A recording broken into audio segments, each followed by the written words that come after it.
In the previous lesson, we began to discuss situations that would require us to say something which would otherwise be forbidden as lashon hara. Let's use the following scenario for illustration. Imagine you work as a salesperson at a ski shop. One day, you see another employee, we'll call him Bud, take a stack of $20 bills from the register and put them in his pocket. Oy vey, you think to yourself, Bud just stole some money from the ski shop. Before you say anything to anyone, you realize that there is a lot at stake here, for you, for the ski shop, and for Bud. If you say something that you shouldn't, you could cause real problems at work and spread lashon hara. If you don't say something that you should, you could be participating in a terrible perversion of justice. What should you do?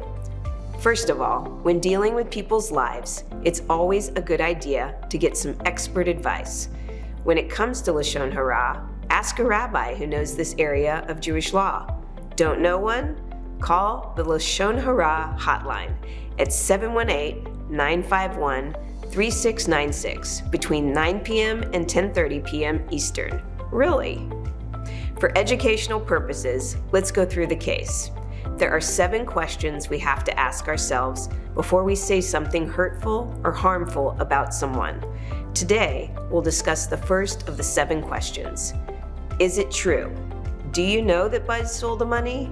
In this case, you saw Bud take the bills out of the cash register. So yes, you know it happened. On the other hand, let's say that you were in the employee lounge at the time and didn't see anything. Your coworker, Sam, came running in to tell you that he saw Bud take the money out of the cash register. Sam has obviously not been studying the Clean Speech St. Louis course.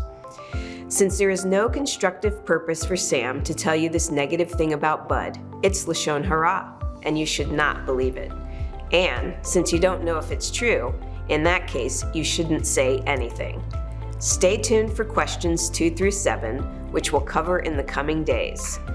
Today, make sure you're saying things that you genuinely know to be true, and not what you've only heard from other people.